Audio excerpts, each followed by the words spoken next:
잠언 16장 8절에 16절. 금이나 은보다 나은 것.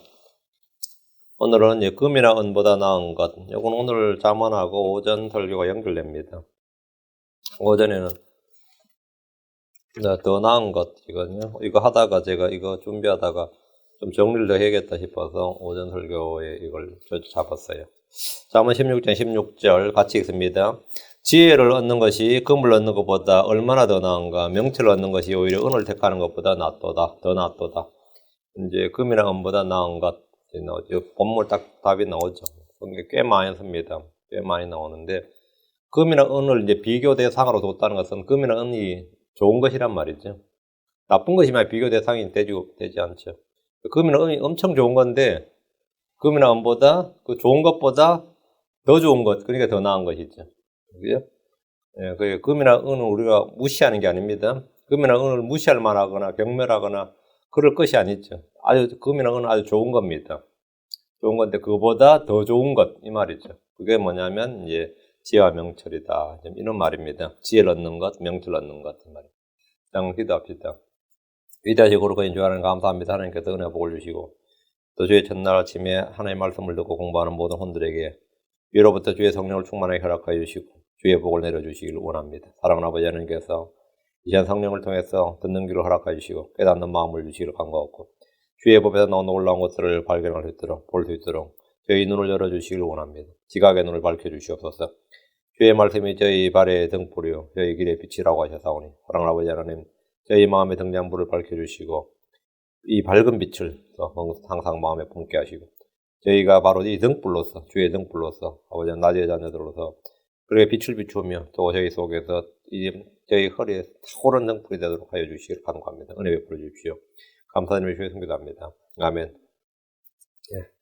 오늘은 금이나 은보다 나은 것, 더 나은 것이라는 주제로 잠언을 공부하겠습니다. 지금은 자본주의 시대입니다. 누구나 다 알듯이 자본주의 시대인데 이 자본주의는 뭐 성경적으로 옳고 그르고의 문제가 아니라 인간 본성을 인정하는 가장 합리적인 제도입니다. 인간의 본성을 인정하는. 돈이 모든 것의 가치 척도 가장 근본, 가장 기본이라는 뜻이 이제 자본이죠. 본자가 이제 근본할 때 기본할 때 본자입니다. 자는 이제 돈자자고요. 돈이 모든 것의 가치 척도고 기본이고 근본이란 말입니다. 돈이면 불가능이 없다는 뜻으로 이제 황금 만능주의거든요. 만능. 모든 것이 가능하다. 우리말 속담에도 이제 돈이면 귀신도 부린다 이 말이 있습니다. 돈이면 귀신도 부린다 이런 말이 있어요. 모든 것의 으뜸이 돈이란 말입니다.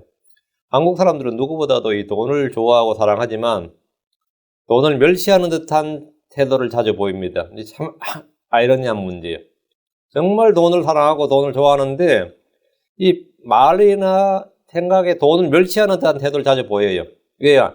이 정신을 물질보다 더 가치 있는 것을 여기기 때문에 돈을 사랑하지만 그것을 차마 사랑한다, 좋아한다 이렇게 표현하거나 드러내면 아주 속물건성이랍니다. 비하하고 비난을 합니다.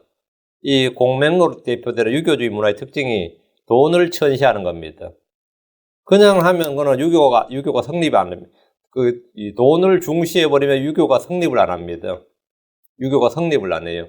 그렇기 때문에 이 유교 문화라는 것이 뭐냐면 돈을 천시함으로써 유지되는 문화, 이 철학입니다. 왜 인간 본성을 억누르는 것, 그것이 군자이기 때문에 인간은 누구나 돈을 사랑하고 좋아하는데 그것을 그냥 드러내면, 그것을 인정해버리면 군자가 못 된다는 거예요. 이게 이 조선 이 사대부, 조선의 현비 문화라는 게 그겁니다. 그래서 한국의 신분제도를 논할 때 산원공상이라고 하죠. 순서가 산원공상인데 상인을 제일 맨 마지막에 뒀어요. 희한하죠. 상인을 제일 마지막에 두고 산은 하늘의 이치를 깨달아 통치하는 자이기 때문에 가장 존귀하고 산은 뭐냐면 선비예요. 농은 하늘의 뜻에 따라 노력한 대로 결실을 얻으니 좋은 것이고 공은 공업이죠. 사람의 생활에 편의를 가져오긴 하지만 기술로 사람들을 현혹한다 해서 하늘의 이치를 거스른다고 봤고 상은 아무것도 만들어내지 않고 남의 물건만 팔아 이득을 챙긴다 해서 이건 사악하고 천한 걸로 봤습니다.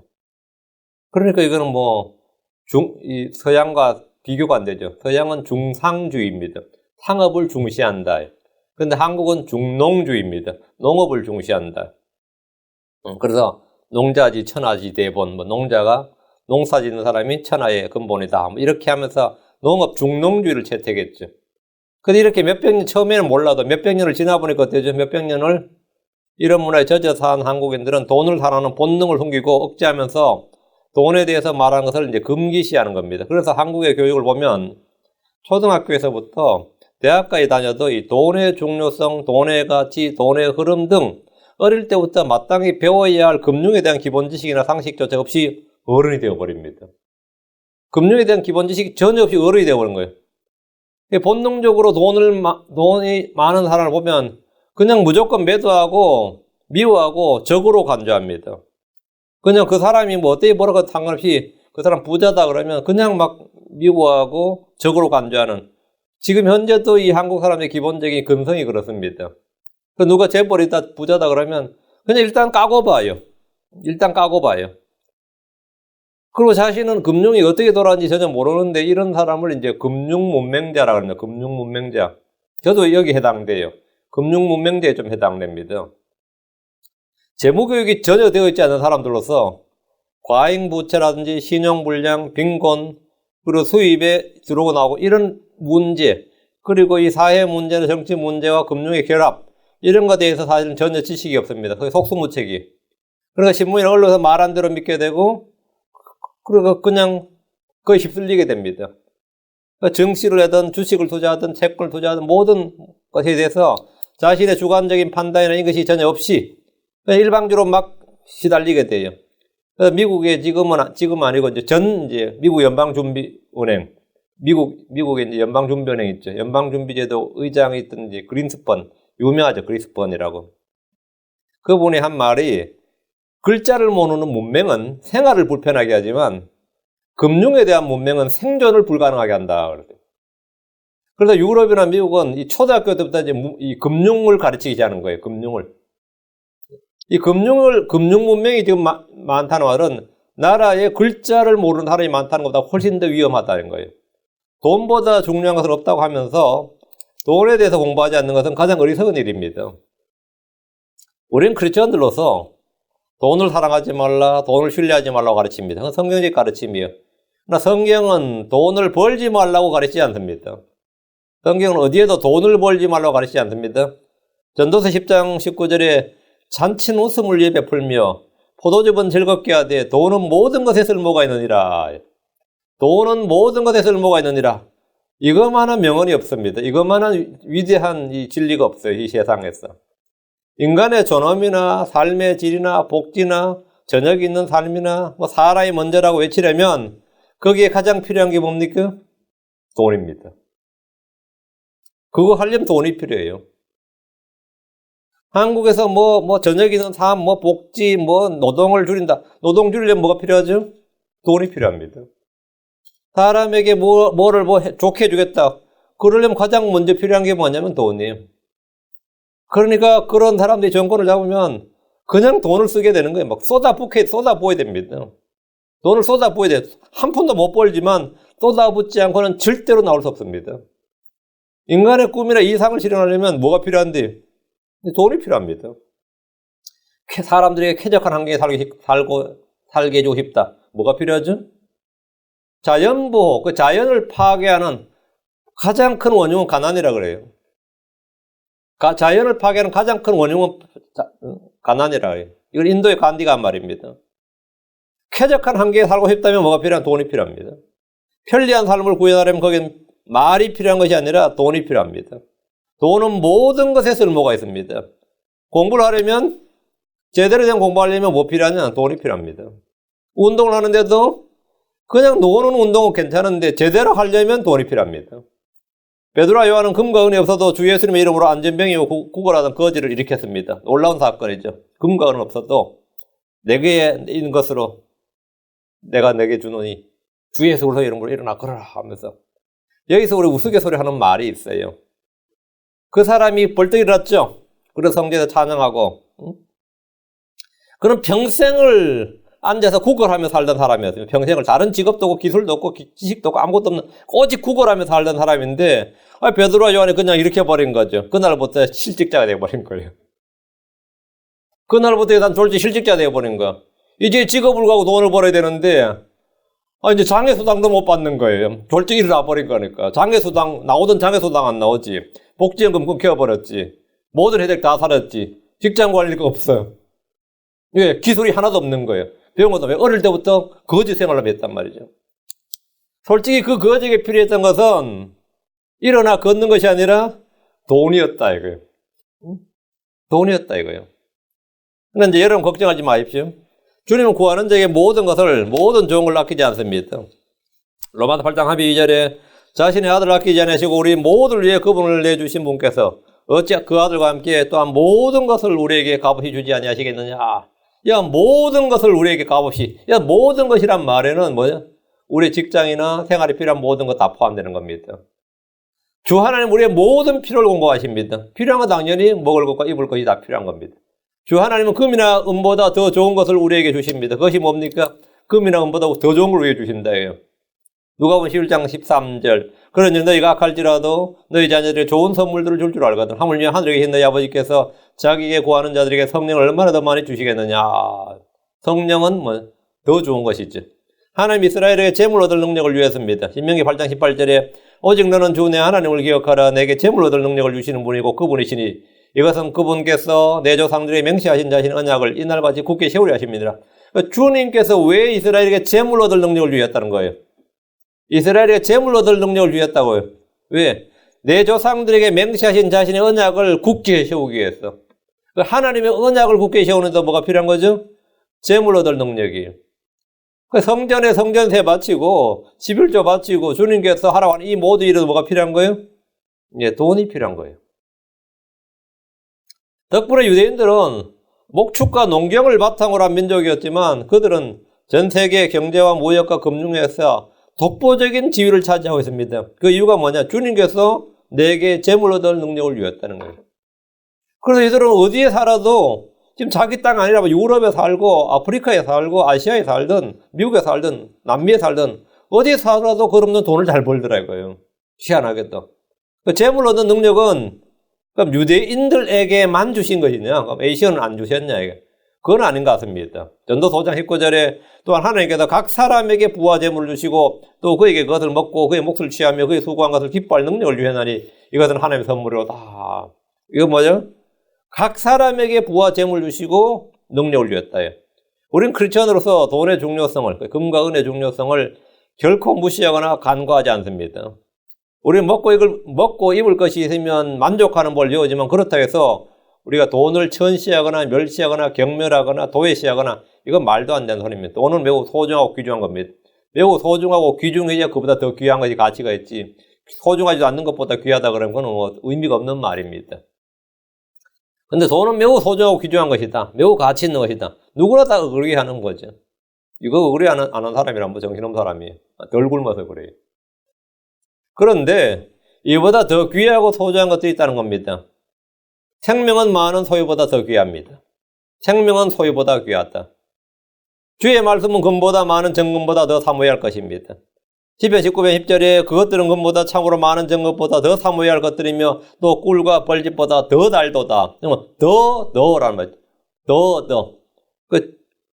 주의 말씀은 금보다 많은 정금보다 더 사모해야 할 것이고 더 귀한 것이다.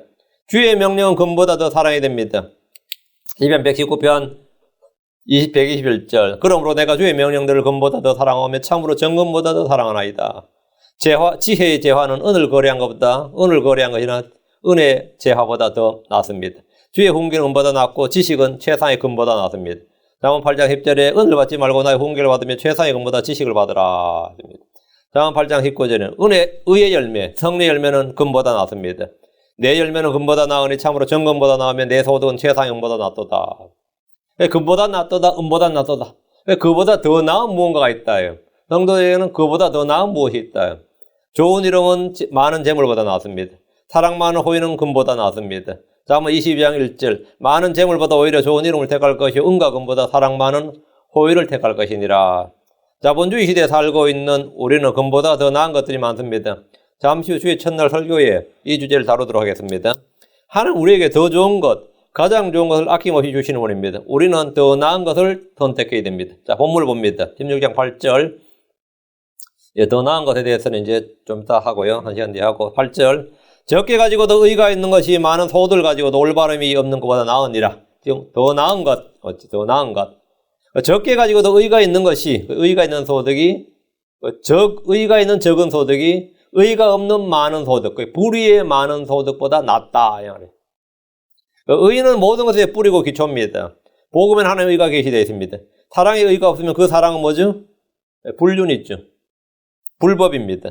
소득의 의가 없으면 부당이득, 불로소득, 부정축제가 됩니다. 의가 없는 소득이란 불의와 불법과 부당의 이익을 추구하는 것을 말합니다. 도둑질한 것이나 강도질한 것이나 폭력으로 빼앗은 것이나 거짓말로 사기친 것 등이 모두 이에 해당합니다. 성경에 따르면 형제들에게 이자노를 위해서 얻은 것도 불법이고 불의한 소득입니다. 급히 부자가 되기 위해서 의를 따르지 않고 재산을 모은 일도 당연히 불의한 소득이 됩니다. 막 이 재산을 모은 일에 막 수단 방법을 가리지 않았다. 물론 노력은 가상한데 그 수단 방법을 가리지 않았다 이러면죠. 많은 소득을 그렇게 해서 많은 소득을 가지면 그것은 불의한 소득이다 이 말입니다. 적게 가지고도 의가 있는 것이 많은 소득을 가지고도 올바름이 없는 것보다 낫습니다. 이거 비교 대상이에요. 의가 없는 것은 그게 사랑이든 교육이든 의가 없는 교육. 그건 뭐 양아치 교육이죠. 의가 없는 것은 그게 사랑이든 교육이든 뭐 믿음이든 소득이든 그 무슨 좋은 것 갖다 붙여도 의가 없는 것은 무엇이나 다 죄입니다. 성경 모든 불의가 죄로 돼. 모든 불의가 죄다. 의가 없는 것은 뭐라고요? 그 의가 없는 권력. 부당한 권력 그러죠. 부당한 권력이라고 해요. 그 의가 없는 소득, 당연히 부정축제죠. 불법의 수익이고. 그 의가 있는 적은 소득과 이익이 의가 없는 많은 소득보다 낫다는 말은 우리가 모은 재물에도 의가 적용된다. 우리가 모은 재물에도 의가 적용된다는 사실을 보여줍니다. 잠언 15장 16절 17절. 적게 가지고도 주를 두려워하는 것이 많은 재산을 가지고 그것으로 인해 괴로워하는 것보다 나으니라. 채소를 먹으면서도 사랑이 있는 것이 외양간에 소를 먹으면서 그것과 함께 미워하는 것보다 나으니라. 뭐보다 나으니라. 적게 가지는 것이 좋다 이 말은 아닙니다. 적게 가진 것이 많이 가진 것보다 낫다 이 말은 아니에요. 적게 가진 것보다는 많이 가진 것이 훨씬 낫죠. 적게 가지고도 주를 두려워하는 것이 많이 가지고도 괴로워하는 것보다 낫다 이러지. 적게 가지고도 주를 두려워하는 것이 많은 재산을 가지고도 그것을 이렇게 괴로워하는 것보다 나으니라. 당연한 말이죠. 적게 가지고도 괴로워하면 어떻게 되죠? 그걸 황당한 말이지. 가진 것도 없는데 또 괴로워 또. 채소를 먹으면서 사랑이 있는 것이 외양간에 소를 먹으면서 그것과 함께 미워하는 것보다 나으니라. 당연한 거죠. 채소를 먹는 게 낫다 이 말은 아니에요. 채소를 먹으면서 사랑이 있는 것이 사랑이 있는 것이 영적인 문제를 내가 영적인 부를 소유한 것 이것이 그게 없는 것보다 낫다 이거예요. 물질적인 것만 가지고 있는 것보다 낫다 이거죠. 당연히 외양간에 소를 먹으면서 사랑이 있으면 더 낫고 그 최상이고 그 베스트죠. 또 시편 30편 16절 한 의로운 사람의 적은 소유가 많은 사악한 자들의 풍부한 재물보다 더 나으니라. 지금 더 나으니라.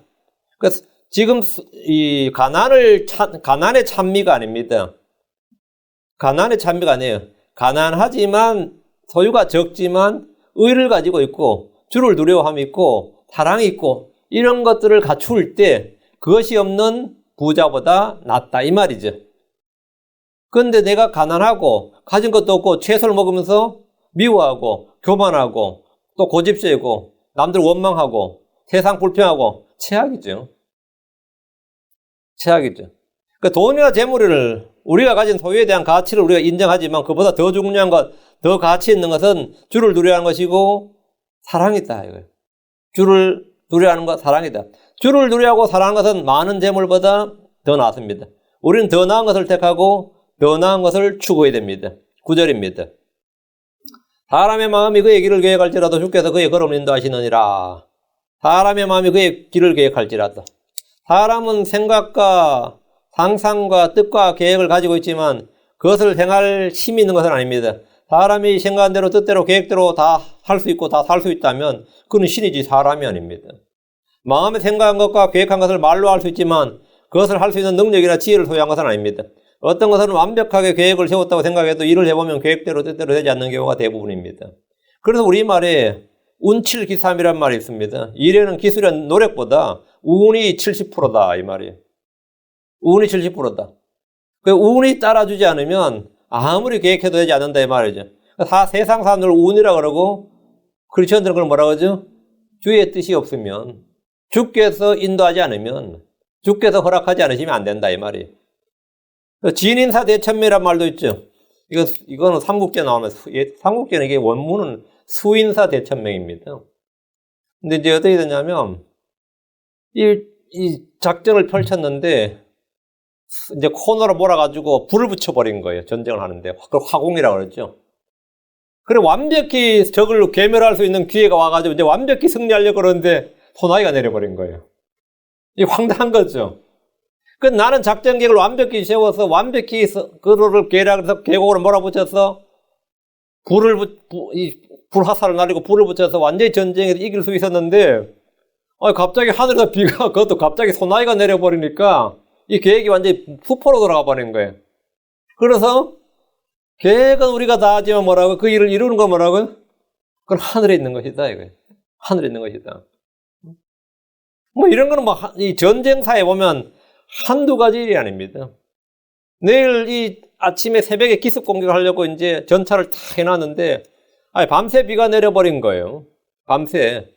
그래서 전차를 돌격했더니만 거기가 늪지대가 돼가지고 전차가 다 빠져서 그 비싼 전차가 이게 독일과 폴란드에서 이런 일이 있었습니다. 아침에 진격했더니만 전차들이 그냥 싹 다 빠져버린 거예요. 거기가 늪지대는 아무도 몰랐어요. 근데 밤에 비가 안 왔으면 아무 문제 없었는데, 밤새 때 그 비가 내려가지고 이런 게 한두 가지가 아니죠.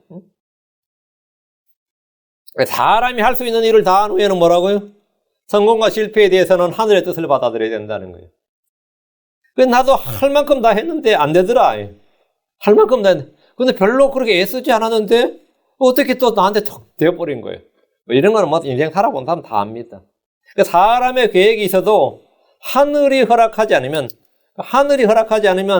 안 된다 이 말이. 그건 이제 진인사 대천매라 그래요. 이건 이제 성경에 이와 비슷한 말이, 사람의 마음이 그의 길을 계획할지라도 주께서 그의 걸음을 인도하시느니라. 인생을 조금만 살아봐도 이 자문을 이해하는데 아무 어려움이 없습니다. 여러분 인생을 돌아보면 어릴 때 생각하고 학창 시절에 계획한 대로 사는 사람이 있습니까? 아무도 없습니다. 전에도 나에게 꿈이 있었고 나도 꿈이 있었고 기대하는 것이 있었지만 어느 날 돌아보니까 벌써 나이 50이고 60이. 한 게 있느냐 그러면 없지 뭐. 저도 미국 건너오기 전에는요, 이 교포사를 뒤집어 놓으려고 왔어요. 이 복음으로 교포사를 뒤집어 놓으려고 생각하고 왔어요. 응? 정말, 내 생각과 계획에는. 근데 그대로 된 게 하나도 없습니다. 응? 전에는 나도 꿈이 있었고, 나도 기대하는 게 있었고, 나도 계획이 있었고, 나도 뭔가 있었다 이거예요. 어느 날 돌아보면 그대로 된 건 하나도 없고, 그냥, 계획하지 않고도 정확히 운명처럼 정해진 거 뭐죠? 나이 드는 거하고 죽는 겁니다. 그거보다 인생에 확실한 건 없어요. 나머지는 확실한 게 하나도 없는데, 그러니까 나의 인생을 돌아보니까 unplanned life, unexpected life. 계획하지 않는 삶, 기대하지 않는 인생. 이게 이게 한마디예요. 이게 한마디예요. 내가 이렇게 살 줄은 나도 몰랐어요. 그게 대부분 다 100이면 99은 그렇게 말합니다. 사람의 마음이 그의 길을 계획할지라도 주께서 그의 걸음을 인도하기 때문입니다. 잠언 19장 21절. 사람의 마음에 많은 계획이 들지라도 주의 뜻 그것만 서리라. 잠언 20장 24절. 사람이 가는 것은 주에게서 나오나니 그런즉 사람이 어찌 자기 길을 깨달을 수 있으리요. 전부 같은 말씀이죠. 이런 잠언은 우리가 인생에서 계획을 세워봐야 아무 소용이 없다 그런 말은 아닙니다. 우리는 깊이 생각하고 무엇을 해야 할지 어떻게 살아야 할지 계획을 세워야 되는데, 다만 우리가 세운 계획을 우리의 힘과 지혜로 이룰 수 있다고 자만하지 말고 주께서 인도해 주시길 구하고 주를 신뢰하고 의지하라 이 말입니다. 그리고 주의 뜻이 무엇인지 그걸 늘 고려하면서 계획을 세우라 이 말이죠. 예, 계획을 세우지 말라 이 말은 전혀 아니고요. 예. 예레미야 10장 3절. 오 주여 내가 알거니와 사람의 길이 사람 자신에게 있지 않으며 걷는 자의 걸음을 인도하는 것이 그 사람에게 있지 그 사람에게 있지 아니하나이다. 대언자 예레미야도 우리가 똑같은 고백을 하는 겁니다. 어떤 부자는 장래 계획을 세우고 은퇴 후에 플랜을 세웠지만 주님은 그에게 이렇게 말씀하셨습니다. 누가복음 12장 10절에 너 어리석은 자여 이 밤에 내게서 내 혼을 요구하리니 그러면 내가 예비한 그것들이 누구의 것이 되겠느냐. 자기는 은퇴 플랜을 세워서 노년을 즐길 계획을 세우고 있었는데 주님께서 하시는 말씀이 이 밤에 내게서 내 혼을 요구하리니 이랬습니다. 그런 자신의 계획대로 인생을 즐기기는 곧하고 곧바로 죽음을 맞았습니다. 이것이 인생입니다. 히브리 6장 3절에 하나님께서 허락하시면 우리가 이것을 말하리라. 우리의 모든 계획은 하나님께서 허락하시면이란 전제 요건이 있습니다. 야고보 4장 15절에 그런 까닭에 너희가 마땅히 말하기를 주께서 원하시면 우리가 살며 이것이나 저것을 하리라 하여야 하나. 주께서 원하시면이란 말은 우리가 무엇을 행하든지 주의 뜻대로 행하라는 겁니다. 우리는 육체에 남은 때를 하나님의 뜻대로 살아야 됩니다. 10절입니다. 하나님의 판결이 왕의 입술에 있은즉 재판할 때 그의 입이 죄를 짓지 아니하느니라. 세상에 이런 왕이 있습니까? 하나님의 판결이 왕의 입술에 있다. 이 구절은 유대 왕들의 이스라엘 왕들에게 적용할 수 없습니다. 유다에는 몇몇 선한 왕이 있었지만 하나님의 판결이 그들의 입에 있지 않았습니다. 다윗이나 솔로몬이나 여호사밧, 우시야, 히스기야, 요시야 등은 위대한 왕들이지만 재판할 때 그의 입이 죄를 짓지 않았다고 생각할 수는 없습니다. 여기서 말하는 왕은 당연히 만왕의 왕이신 주 예수를 섭니다. 물론 1차적으로 하나의 판결이 왕의 입술에 있은 적에서 솔로몬에게 어느 정도 솔로몬이 젊은 시절에 그죠? 적용될 수 있겠지만은 그때 솔로몬이 워낙 지혜와 명철이 많아서 진짜 하나의 판결이 왕의 입술에 쌓온 적 그런 적이 있었어요. 근데 여기서 말하는 이제 왕은 당연히 만왕의 왕 만주의 주신 예수 그리스도입니다. 하나님 자신의 심판을 아들에게 맡기겠습니다. 요한복음 5장 22절에 아버지께서 아무도 심판하지 않으시고 오히려 모든 심판을 아들에게 맡기겠으니 심판이 뭐죠? 판결이죠. 재판이란 말이에요. 심판, 저지먼트 같은 말이에요. 왕의 판결, 재판. 하나님의 판결, 하나님의 심판은 뭐 예수님에게 맡겼다 해요. 그 예수님 입에는 뭐라고요? 하나님의 판결이 있다 해요. 예수님 입에는 하나님의 판단, 주의 말씀이 나옵니다. 하나님의 판결이 왕의 입술에 있은 적 이 말씀대로 주 예수님의 입에 하나님의 판단과 명령이 나오고 그분의 입에 주의 모든 말씀이 있습니다. 재판할 때 그의 입이 죄를 짓지 아니하느니라. 예수님의 판단은 오류가 없습니다.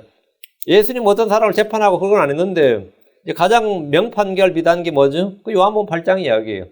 가늠하다 현재 잡혀온 여자에 대해서 재판을 요구했죠. 그 증인들이 재판을 요구했을 때 주님께서 재판할 때 그의 입이 죄를 짓지 아니하느니라. 이때 정말 모순이었죠. 모세 율법과 하나님의 사랑 사이에서 너희 중에 죄 없는 자가 먼저 돌로 치라. 근데 거기 사람들도 양심이 있었기 망정이지. 진짜 바보 같은 놈 믿고 몇 이 있었으면 그냥 돌로 쳤을 거야 아마. 이건 난감할 뻔했어요 진짜. 응? 증인이나 증거 없이 하는 재판이라도 주 예수님의 판결은 정확합니다. 증인이나 증거 없는 재판이라도 예수님의 판결은 정확무합니다.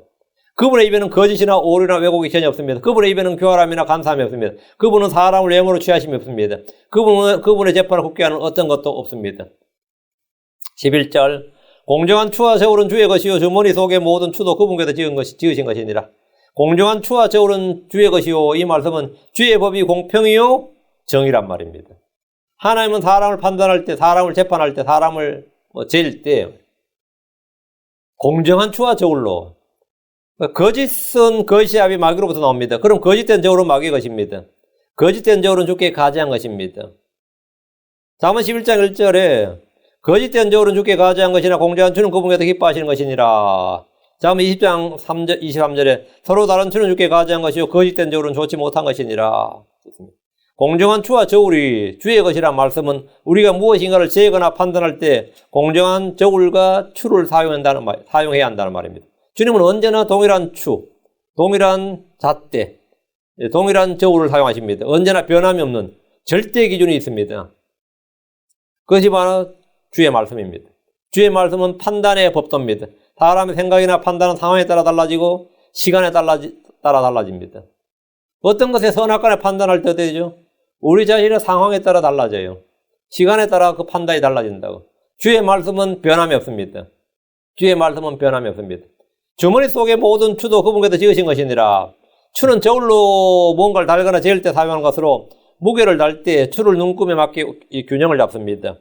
요즘은 대부분 전자저울을 사용하니까 여러분 이런 걸 잘 못 보기 어려울 겁니다. 제가 어릴 때는 딸을 달아도 가만히 한 대 80건 이러거든요. 그러면 따위 저울로 달았어요. 그럼 추를 쫙 달아가지고 이렇게 두 명이 번쩍 들고 쫙 달고 이랬는데 요즘 아예 그리고 작은 거 달 때는 이렇게 들고 손저울로 달라고 이렇게 했는데 요즘은 뭐 다 전자적으로 있는 게 없죠. 하나님은 주머니 속에 모든 추를 지으셨다고 합니다. 이는 주께서 우리의 모든 것을 달아보신다 이 말입니다. 주 하나님은 우리의 몸무게를 달아보는 게 아닙니다. 각 사람의 행동을 달아보십니다. 사무엘상 2장 3절에 주께서는 지식의 하나님이시므로 신이 사람의 모든 행동을 달아보시는도다. 달아보시는도다. 행동을 달아보신다. 주께서는 사람의 영들을 달아보십니다. 잠언 16장 2절에 사람의 모든 길이 그의 눈에 깨끗하나 주께서는 영들을 달아보시느니라. 모든 사람을 주의 저울에 달면 그의 행동이나 영은 항상 부족함이 있습니다. 부족함이 있어요. 벨사살 왕은 무게를 달았더니 부족하다 이런 주의 판결을 받았습니다. 그게 데게엘이에요. 메네 데겔 우바르 시인하고 벽에 글이 써 있는데 데게엘이 해석이 뭐냐면 다니엘서 5장 27절에 데게엘은 왕을 저울에 다니 부족함이 있다는 것이며 왕을 저울에 다니 부족함이 있다. 하나님은 뭘 단다고요? 사람의 행동을 달아보시고 사람의 영들을 달아보신다. 그래서 벨사살 왕의 행동과 영을 달아보셨더니 부족함이 있다 이거예요. 부족함이 있다. 한마디로 말 결격이다 이 말이죠. 부족함이다. fail이다 말이에요. 부족함이 있다. 그 부족하다는 주의 판결을 받았단 말이에요. 모든 사람은 다 죄인이기 때문에 죄를 지었기 때문에 하나님의 영광에 이르지 못합니다. 그게 뭐죠? 영광에 이르지 못한다. short, fall short. 부족하다 이 말이에요. 로마 3장 3절에 모든 사람이 죄를 지어 하나님의 영광에 이르지 못하더니 모든 사람이 죄를 지어 하나님의 영광에 이르지 못하더니 for all have sinned and come short of glory of God. come short of. 부족함에 눈끝이 부족하다. 여기 딱 기준에 와야 되는데 거기에 뭐라 항상 부족하다예요. come short of glory of God. 하나님의 영광에 부족하더라 이거죠. 12절 사악한 짓을 행하는 것은 왕들에게 가져한 것이니 왕자는 의로 말미암아 굳게 서느니라. 왕정 국가에서 왕은 입법, 사법, 행정을 모두 담당합니다. 왕은 최고 판사 즉 대법원장입니다. 사악한 짓을 행하는 것은 왕들에게 가져한 것입니다. 왕이나 통치자들은 주께 위임받은 권한을 가지고 백성들을 재판했고 주의 법을 가지고 공평하게 판단해야 합니다. 악한 왕들은 사악한 자들을 징벌하고 심판하지 않고 자신의 이익을 취했습니다. 이스라엘 왕들이 모두 이런 부류에 속했습니다. 왕자는 의로 말미암아 굳게 섭니다. 의가 없는 소득, 의가 없는 사랑, 의가 없는 교육, 의가 없는 교제. 의가 없는 교제가 뭐죠? 그게 불법의 사귐, 불의의 교제예요. 하여튼 의가 없다 그러면 뭐든지 다 뒤에 의가 없다 그러면 뒤에 뭔 좋은 말 나와도 다 아무것도 아니에요. 의가 없는 통치, 의가 없는 권력 뭐죠? 폭정입니다. 그거는 폭정. 의가 없는 왕국은 제약의 왕국, 어둠의 왕국입니다. 의가 없을 때 왕은 백성들에게 왕이 아니라 공포의 통치자요, 사악한 범법자요, 압제자에 불과합니다. 의가 없는 왕, 의가 없는 민족, 의가 없는 왕국은 아무리 강해 보여도 기초가 없는 건물, 뿌리가 없는 나무처럼 금방 무너지고 맙니다. 주 예수 그리스도는 하나님의 의이십니다. 주의 말씀은 의의 말씀, 의의 법입니다. 그분은 의의 왕입니다. 그분 안에는 뿌리가 전혀 없습니다. 우리는 왕과 제사장들로서 주와 함께 이 땅을 통치할 것입니다. 13절 의로운 입술은 왕들이 기뻐하는 것이니 그들은 바르게 말한 자를 사랑하느니라. 의로운 입술은 왕들이 기뻐하는 겁니다. 의로운 입술은 의를 말하는 입술, 혀를 말합니다. 마음이 더럽고 사악하면 입술도 더럽게 됩니다. 마음이 삐뚤면 입도 삐뚤다고 합니다. 입은 마음이 가득한 것을 쏟아냅니다. 의로운 입술은 왕들이 기뻐한다는 것은 예수님께서 의의 왕, 화평의 왕이시기 때문입니다. 그리스도들 역시 믿음으로 그렇게 되었습니다. 우리의 의는 우리 자신에서 난 것이 아니라 하나님에게서 난 것입니다. 지금 13절에 그들은 바르게 말하는 자를 사랑하느니라. 바르게 말하는 것은 바르게 말한다. 이건 뭐죠? 진리를 말한다. 바르게 말한다는 것은 진리를 말한다는 겁니다. 진리를 말한 자는 의를 나타냅니다. 잠언 12장 17절 진리를 말한 자는 의를 나타내거니와 거짓쟁이는 속임수를 나타내느니라. 진리를 말한 자는 뭘 나타낸다? 의를 나타낸다. 우리가 해야 할 말은 언제나 진리입니다. 우리는 이웃에게 진리를 말해야 됩니다. 스가랴 8장 16절에 너희가 행할 일들이 이러하니라. 너희는 각각 자기 이웃에게 진리를 말하고 너희 성문들에서 진리와 화평의 재판을 집행하며 너희가 행할 일들이 이러하니라. 우리가 행할 일들이 뭐냐 이거예요. 너희는 각각 이웃에게 진리를 말하라. 우리는 사랑 안에서 진리를 말해야 됩니다. 에베소 4장 15절에 오직 사랑 안에서 진리를 말하며 모든 일에서 그분 안에 이르도록 성장하게 하라니라. 그분은 머리시니 곧 그리스도시니라. 우리는 이웃과 더불어 진리를 말해야 됩니다. 에베소 4장 15절에 그런즉 거짓말을 버리고 각 사람이 자기 이웃과 더불어 진리를 말하라. 우리는 서로 지체니라. 이웃과 더불어 뭐냐면 계속해서 하는 말이 진리를 말하라. 우리 주님은 바르게 말하는 자를 사랑하십니다. 주님은 거짓말하는 입을 미워하십니다. 14절 왕의 진노는 죽음의 사자들 같아도 지혜로운 자는 그것을 가라앉히로다. 왕의 진노는 죽음의 사자들과 같다는 것은 절대 왕정에서는 상식입니다. 파라오의 진노는 신하들이나 백성들에게 죽음의 사자와 같았습니다. 느부갓네살의 진노는 그 아래 있는 모든 사람들에게 죽음의 사자들과 같았습니다. 다니엘서 2장 5절에 왕이 갈대아 사람들에게 응답하여 이르되 그것이 내게서 떠났도다. 만일 너희가 그 꿈과 그것의 해석을 내게 알려주지 아니하면 너희를 여러 조각으로 쪼개며 너희 집들을 거름더미로 만들 것이요. 그 왕의 이 전제군주의 힘이죠, 이게. 나한테 내가 꿈을 꿨는데 그 꿈이 내게서 떠났단 말이야. 그만 내가 잊어버렸다. 분명히 무슨 꿈을 꿨는데 그 꿈이 내게서 떠났도다. 만일 너희가 그 꿈과 그것의 해석을 내게 알려주지 않으면 두 가지를 말하라는 거예요. 내가 꾼 꿈이 뭔지를 알려주고 그 꿈의 해석을 알려주라 이거예요. 그렇지 않으면 너희를 여러 조각으로 쪼개고 너희 집들을 거름더미로 만들 것이다 하니까 아무리 바벨론에서 날고 긴다는 학자들이 해도 이건 꿈을 알려줘야 해석을 알려주지. 근데 이 왕의 요구는 꿈을 알려주면 해석을 해달라는 게 아니에요. 뭐라고?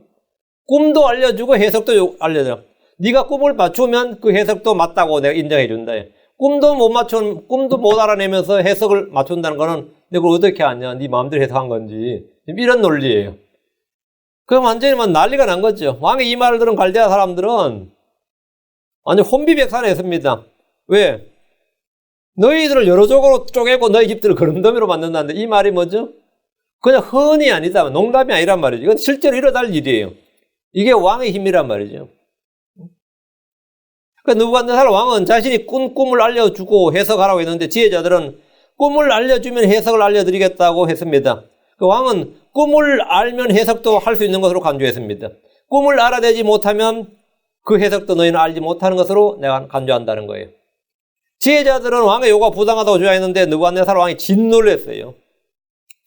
그 말에 느부갓네살 왕이 진노를 했는데 다니엘 2장 12절 왕이 이런 까닭으로 분노하고 심히 격노하여 바벨론의 모든 지혜자들을 멸하라고 명령하니라. 이거 엄청난 말이죠. 바벨론의 모든 지혜자들을 멸하라고 명령하니라. 왕의 진노로 바벨론의 지혜자들이 모두 죽게 되었습니다. 14절 지혜로운 자는 그것을 가라앉히로다. 이런 왕의 진노, 죽음의 사자, 왕의 진노를 누가 가라앉힌다고요? 지혜로운 자는 가라앉힌다예요. 느부갓네살 왕의 진노를 가라앉힌 사람이 있었는데 그가 바로 다니엘이었습니다. 다니엘 2장 14, 16절에 그때 왕의 호위대장 아리옥이 나가서 바벨론의 지혜자들을 죽이려고 하며 다니엘이 그에게 계략과 지혜로 응답하니라. 그가 왕의 대장 아리옥에게 응답하여 이르되 왕이 내린 칙령이 어찌하여 그리 급하시나이까 하니 이 아리옥이 그 일을 다니엘에게 알리며 그때 다니엘이 들어가서 왕에게 요청하여 왕이 자기에게 시간을 주면 자기가 왕에게 그 해석을 보여주겠다고 하니라. 지혜로운 다니엘은 왕의 진노를 가라앉히고 바벨론의 지혜자들을 모두 살렸습니다. 우리 주 하나님의 진노, 분노를 가라앉힌 지혜로운 자 누구죠? 하나님의 지혜가 누구냐고? 예수 그리스도입니다. 주 예수님은 자신의 죽음과 피를 통해서 이 세상과 죄인들을 향한 하나님 아버지의 진노와 정죄와 저주를 모두 자기에게 돌렸습니다. 예수님은 하나님의 지혜입니다. 십자가는 하나님의 지혜요 권능입니다. 15절 왕의 얼굴빛에는 생명이 있나니 그의 호의는 늦은 비를 내리는 구름과 같으니라. 의의 왕, 영광의 왕, 평강의 왕, 성도의 왕이신 예수님의 얼굴빛에는 생명이 있습니다. 민수 6장 25절에 주께서 자신의 얼굴로 내게 빛을 비추사 내게 은혜 베푸시기를 원하고 주의 얼굴빛에는 뭐가 있다? 생명이 있습니다. 이 빛으로 우리는 은혜를 받습니다. 이 빛으로 우리가 구원을 받습니다. 시편 80편 3절에 오 하나님이 우리를 다시 돌이키시고 주의 얼굴빛을 비추사 우리가 구원을 받게 하소서. 주의 얼굴빛을 비추사. 사람이 이 빛을 거부하면 주께서는 자기 얼굴을 돌리시고 감추십니다. 아이들을 한번 보세요. 막 놀다가도 엄마나 아빠가 있는지 자꾸 보죠. 엄마 아빠 얼굴을 자꾸 확인한다고. 있으면 또 확인 한번 하고 놀죠. 또 한참 놀다가 아차 싶어서 또 한번 확인하고. 그렇죠? 다 그래요. 안 그러면 그 비정상이야. 안 그러면 그 애가 좀 엄마 아빠가 있든 없든 가지고 뭐 그냥 나는 정신없이 논다. 이걸 찾아보려고서 뭐 잃어버린 애가 되는 거죠. 일반적 보통 애들은 몇 분마다 한 번씩 엄마를 확인하면서 놉니다. 얼굴빛을 확인한다고, 얼굴빛을. 크리스천도 이 세상에 살면서 언제나 뭘 확인하죠? 거기에 계시는 하나님. 언제나 우리 위에 계시는, 우리 안에, 우리 곁에 계시는 하나님을 언제나 확인하면서 노는 거예요. 사는 거예요. 사람이 이 빛을 거부하면 죽게 된 자기 얼굴을 돌리고 감추신다. 그럼 그때는 불러도 대답이 없어요. 불러도 응답이 없다고. 왜? 주님이 자신 얼굴 감추셨단 말이에요. 숨기셨다. 그의 호의는 늦은 비를 내리는 구름 같으니라. 그의 호의는 늦은 비를 내리는 구름 같으니라. 비가 없는 구름과 비를 내리는 구름이 있습니다. 거짓 은사를 자랑하는 자는 비가 없는 구름들과 바람과 같습니다. 잠언 25장 14절. 누구든지 스스로 거짓 선물을 자랑하는 자는 false gift. 거짓 선물을 자랑하는 자는, 거짓 은사를 자랑하는 자는 비 없는 구름들과 바람 같으니라. 비 없는 구름들과 바람 같으니라. 자, 이것이 거짓 은사인지 성리 은사인지 어떻게 아느냐죠. 그 열매로 알 수 있습니다. 열매로 알 수 있어요. 늦은 비와 이른 비를 기다린 농부들은 구름을 보면 비가 오겠거니 기대합니다. 거짓 은사를 자랑한 자들이 다 이어갔습니다. 예언의 은사를 가졌다, 방언의 은사를 가졌다, 무슨 은사를 가졌다고 자랑하는 이들을 한번 보십시오. 그들은 아무런 성례의 열매를 맺지 못합니다. 그 말은 뭐죠? 그것이 성례 주신 은사가 아니다 이 말입니다. 내가 방언의 은사를 가졌는데 그 방언으로 누구도 구원하지 못합니다. 그건 거짓 은사입니다. 그런데 그 방언이 성경이 말하는 외국어예요. 그러면 그 사람은 그 언어로 누군가를 구원합니다. 야, 네가 배우지도 않은 우리나라 말을 하네 이렇게. 그 사람은 그건 참 은사예요. 성례 은사라고. 내가 예언의 은사를 받았는데 어떤 사람도 구원을 못해. 그 거짓 은사이기 때문입니다. 그건 점치는 영을 받아서 점치는 은사를 받았기 때문에 그 사람 나한테 이번 나쁜 말 별로 좋지 않는 말인데 이렇게 해서 그 사람의 사생활이나 이 과거나 미래를 알아낸다 하더라도 어떤 열매도 맺지 못합니다. 어떤 열매도 맺지 못해. 그런데 이 진짜 예언의 은사, 하나님이 주신 진짜 예언의 은사는 그 듣는 사람을 본다고 야, 네 속에 하나님 계시구나. 야, 네 안엔 네가 하나님 사람이구나. 이렇게 인정을 받고 너희 속에 계신 하나님. 이래서 하나님을 경배하게 된다고요. 하나님을 인정하게 되고. 그럼 뭐가 되는 거죠? 그건 참 은사예요. 자, 그럼 우리 주변에 있는 방언의 은사나 예언의 은사를 가진 사람들 보십시오. 자, 한번 판단을 해봐요. 우리는 그 사람을 판단하는 게 아닙니다. 그 일을 판단하는 거예요. 누구지 스스로 거짓 선물을 자랑하는 자는 비 없는 구름들과 바람 같으니라. 하여튼 요란하게 몇 시간이나 다다다다 떠드는데 열매가 아무것도 없습니다. 그가 무슨 영분별 은사를 가졌다느니, 통별 은사를 가졌다느니, 무슨 은사를 가졌다는데 뭐가 없다고? 완전 비 없는 구름, 바람이.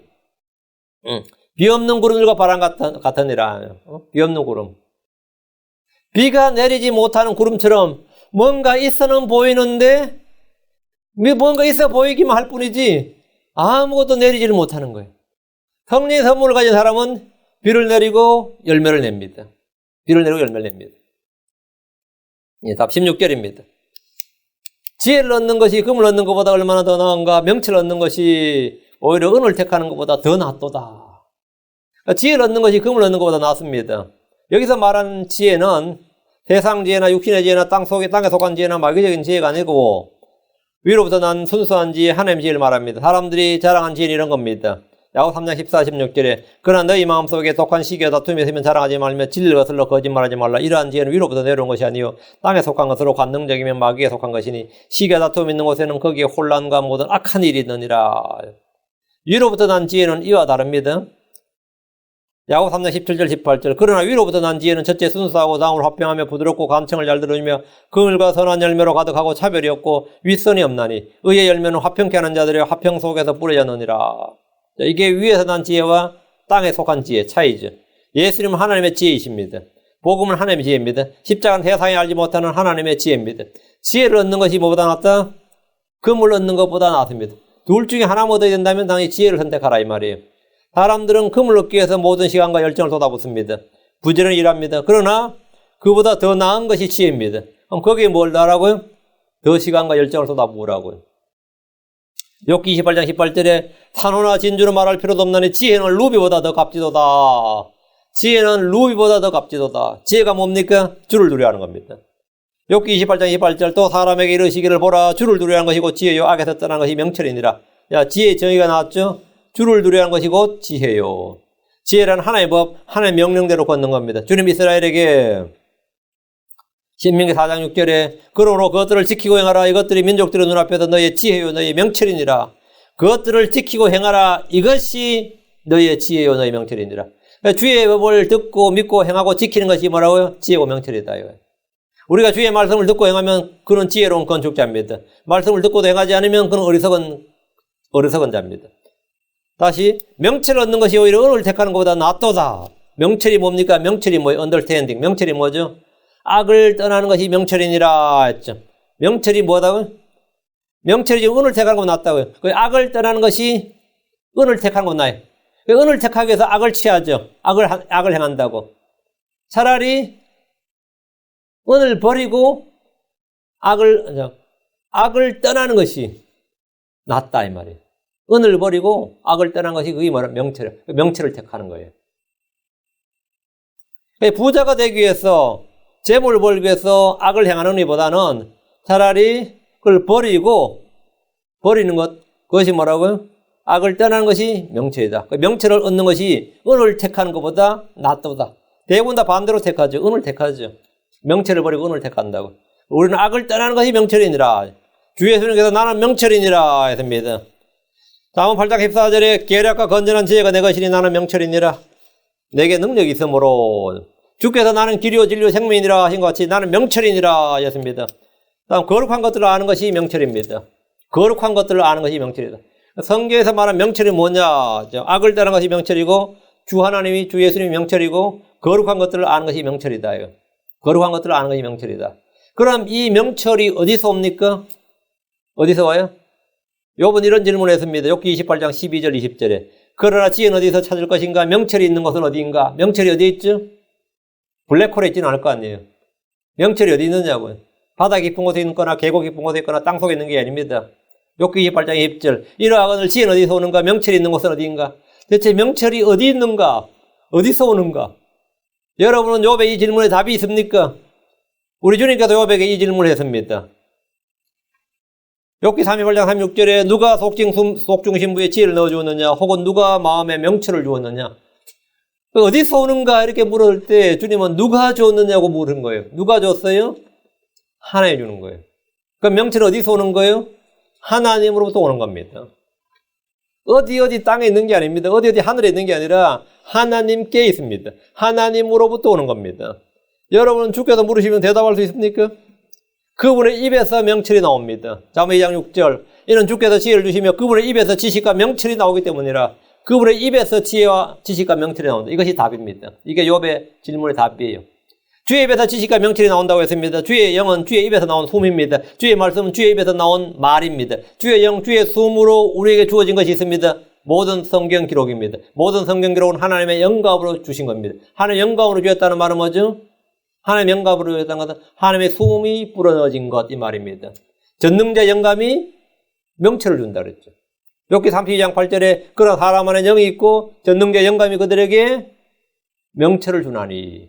전능자 영감이 그들에게 명철을 주나니. 그러니까 전능자 영감으로 주어진 것 뜻이 뭡니까? 모든 성경 기록들은 하나님의 영감으로 주신 것으로 그것이 명철을 준다. 우리가 주의 증언들을 묵상할 때 많은 명철이 있게 됩니다. 시편 119편 99절 주의 증언들이 나의 묵상이 되므로 나의 모든 스승보다 내게 더 많은 명철이 있으며 주의 말씀을 읽고 주야로 묵상하십시오. 말씀이 묵상이 될 때 더 많은 명철이 주어집니다. 주의 말씀들이 내 마음속에 들어오면 빛을 주고 이 빛이 명철을 줍니다. 시편 119편 130절에 주의 말씀들이 들어오면 빛을 주며 이 빛이 단순한 자에게 명철을 주나이다. 책망을 귀담아 듣는 자는 명철을 얻습니다. 잠언 15장 32절에 훈계를 거절한 자는 자기 혼을 멸시하나 책망을 귀담아 듣는 자는 명철을 얻느니라. 명철은 금과 은보다 훨씬 더 나은 것, 더 좋은 것, 더 귀한 것입니다. 우리가 얻은 모든 것으로 명철을 얻어야 됩니다. 주의 말씀을 목에 메고 만판에 기록하십시오. 선한 명철을 얻습니다. 잠언 3장 3절 4절 그 글과 진리가 내게서 떠나지 말게 하고 그것들을 내 목에 메며 내 마음판에 기록하라. 그리하면 내가 하나님과 사람의 눈앞에서 호의와 선한 명철을 얻으리라. 하나님과 사람의 눈앞에서 호의와 선한 명철을 얻으리라. 어떻게 할 때? 진리가 내게서 떠나지 말게 하고 그것들을 내 목에 매겨 내 마음판에 기록하라. 이것이 바로 명철을 얻는 겁니다. 명철을 은보다 명철이 더 나은 것이다. 금을 택하는 것보다 은을 택하는 것보다 명철이 더 나은 것이다. 이 말씀이에요. 이 말씀인데 여러분이 본물 명철을 얻는 것이 오히려 은을 택하는 것보다 더 낫도다. 명철이 무엇인지, 명철이 어디서 오는지 더 나은 것에 대해서 금보다, 은보다, 금이나 은보다 더 나은 것에 대해서 우리가 오늘 다루었습니다. 예. 우린 더 나은 것, 더 좋은 것을 선택해야 됩니다. 자, 기도하겠습니다. 더 나쁜 것을 택하기 위해서 더 나은 것을 버려서는 안 됩니다. 더 나은 것을 얻기 위해서 그보다 못한 것을 포기해야 되죠. 가장 좋은 것을 택하라. 예, 기도합시다. 위대하시고 거룩하신 주 하나님 감사합니다. 이 아침에 참 이 세상에서 가장 귀한 것보다 더 귀한 것, 우리가 좋아 보이는 것보다, 사람들이 가장 좋아하는 것보다 더 좋은 것, 가장 좋은 것에 대해서 저희가 배웠습니다. 계속해서 이 말씀을 오늘 다루고자 합니다. 주님께서 지혜와 힘을 주시고 깨닫는 마음을 허락하여 주시면 저희가 이 땅에서 탐심과 탐욕을 버리되 아버지 하나님 가장 좋은 것, 주께서 주신 더 좋은 것들을 저희가 택하고 그것들로 만족하고 기뻐할 수 있도록 해주시옵소서. 전능하신 주 하나님께서 은혜와 복을 많이 부어주셔서 주께서 저희가 주신 것들을 잘 알게 해주시고 이것들의 참된 가치를 저희가 깨달아 알고 이것들을 저희가 마음에 소유하고 그것들로 살아갈 수 있도록 인도해 주십시오. 감사드리며 주의 성기도합니다. 아멘.